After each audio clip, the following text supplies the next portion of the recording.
Now we got some breaking news into the HQ. The United States World Cup run has come to an end with a 3-1 loss to the Netherlands in the round of 16. Haji Wright scored the U.S.'s only goal. That came in the 76th minute. It wasn't enough, though, to get the U.S. into the quarterfinals for the first time since 2002. And now the red, white, and blue are going to have to wait till 2026 when they host the next World Cup alongside Canada and Mexico. And while the U.S.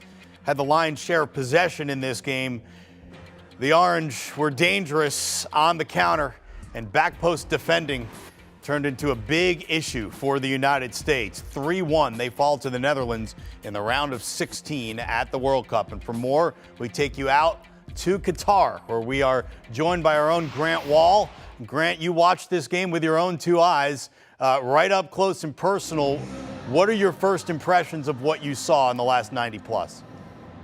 You know, the U.S. looked pretty tired in this game. Guys that aren't usually tired, like Tyler Adams, had a situation that he didn't cover Memphis Depay on the first goal, and Yunus Musa didn't rotate, and he looked tired. And all three of the goals scored by the Dutch, they were unmarked, the scores. And we're not used to seeing that from this U.S. team, which had not given up a goal in the run of play during the entire tournament before this game. And it's frustrating. You know, you look at the chance that Christian Pulisic had just in the 3rd minute of the game, I think. He was onside, probably should have scored. And, you know, nice save by Noppert, the goalkeeper, but that would have given the U.S. A real momentum boost early in the game that would have corresponded to the possession control that they had. You know, I am surprised the U.S. ended up with 58% of possession here. I did not think we would see that heading into the game. But possession is one thing, and ability to create goal-scoring chances is another. And the way the U.S. dealt with the Dutch counterattack just was not good enough. It got a little close late, right? You got to 2-1, and Haji Wright even had a race to the ball with the goalkeeper for the Netherlands, where he could have made it 2-2. But soon after that, the 3rd goal came for the Netherlands. Denzel Dumfries was my man of the match. He scored that goal, also assisted on the first 2. Grant, how would you rate the job Greg Berhalter has done now, looking back at the full cycle leading up to and now through the U.S. in the World Cup? Pretty good, but, you know, certainly issues you can criticize Greg Berhalter on. The single biggest one is going to be his use of Gio Reyna in the World Cup, or lack of use. Reyna only played 7 minutes heading into this game, did not start this game, only came on to start the second half for the center forward, Jesus Ferreira, when the U.S. was desperate for goals. Gio Reyna starts games for Borussia Dortmund in Champions League on a regular basis. He's one of the few U.S. players who could have impacted this game in a major way at the attacking end. And so there's a real frustration that Reyna comes out of this not having had a full chance to make an impact. This will follow Greg Berhalter for a long time. I do think, if you look at the overall perspective, Berhalter deserves some credit for his overall tactics in the group stage in particular. I thought the way he approached setting his team up for those games was handled pretty well. Was it conservative? Yeah, but they also defended well as a team. And so it's always a balance. You do wish the U.S. had given themselves a bit more of a chance to have more goal-scoring chances in this tournament and in this game tonight, because it was just a little too little too late. Grant, sometimes things are cut and dry, like when a team goes out in the group stage when they don't expect to, like Mexico. Tata Martino immediately gone. Roberto Martinez done as soon as that final whistle blows. What do you do if you're the U.S. Soccer Federation about Greg Berhalter? Do you think he deserves another run? Do you believe in second World Cups for coaches in general? Where do you fall on this? Yeah, my general feeling about this is tied to research I did many years ago after the 2010 World Cup. If you look at the history of the sport and World Cups, not just connected to the United States, second cycles for coaches generally do not go as well in the second cycle as they did in the first. And so I sort of have used that to, I don't really think there's too many reasons ever to have a coach for 2 cycles over an 8-year period. That said, if I am putting myself in the shoes of U.S. Soccer trying to read what they might do here, Greg Berhalter's boss is Ernie Stewart, who hired Berhalter. Berhalter got the U.S. to the knockout rounds of the World Cup. If I had to choose, would suspect that Ernie Stewart will want to keep Greg Berhalter as the coach. We don't know. We'll ask after the game, does Greg Berhalter want to remain the U.S. coach? I assume so, but maybe he doesn't.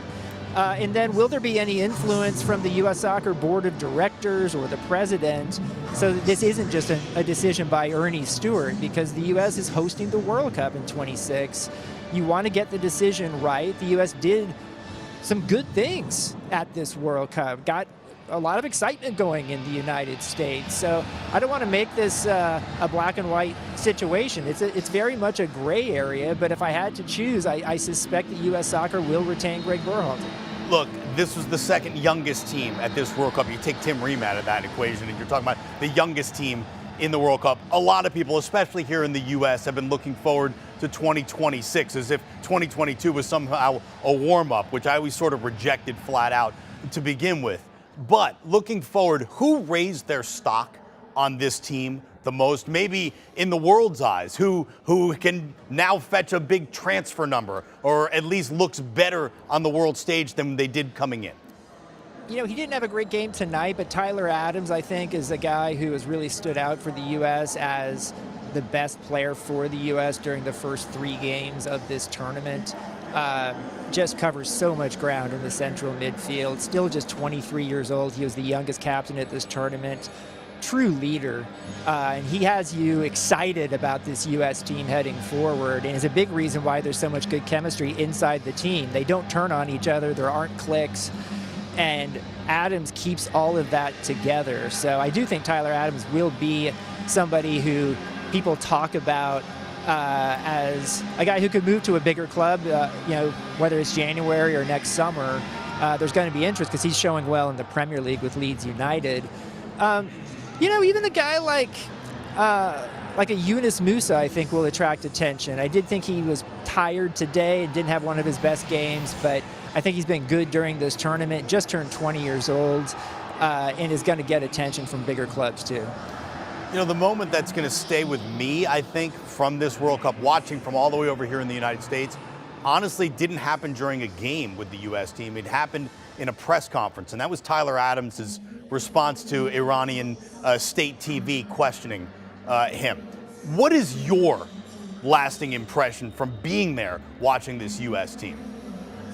You know, my favorite moment, if you're going to pick favorite moments, actually, was Anthony Robinson in a long embrace with the Iranian player Rezaian that showed the sort of common humanity that they have, and that these U.S. players, I think, are good humans. I've covered them, you know, for several years now, and I think that's something that Americans like in their teams, in addition to teams that do well on the field.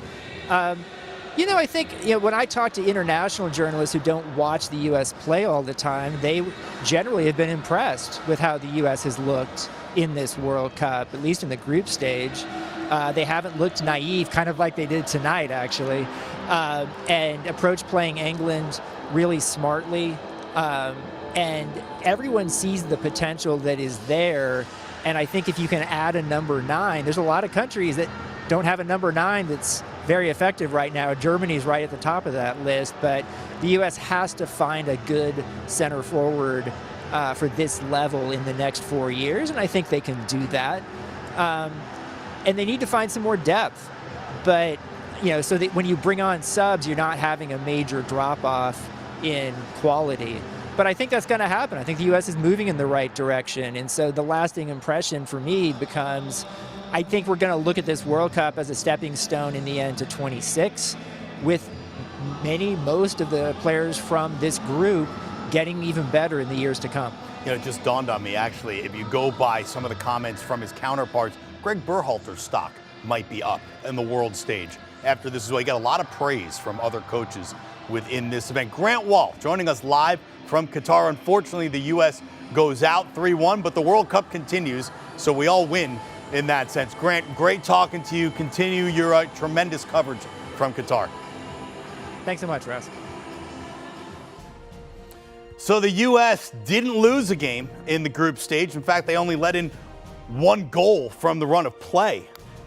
but when it came to the round of 16, the Netherlands got them 3-1. Your final, the U.S. out once again in the round of 16. They still haven't made it to the quarterfinals since that beautiful run in 2002 over in South Korea and Japan.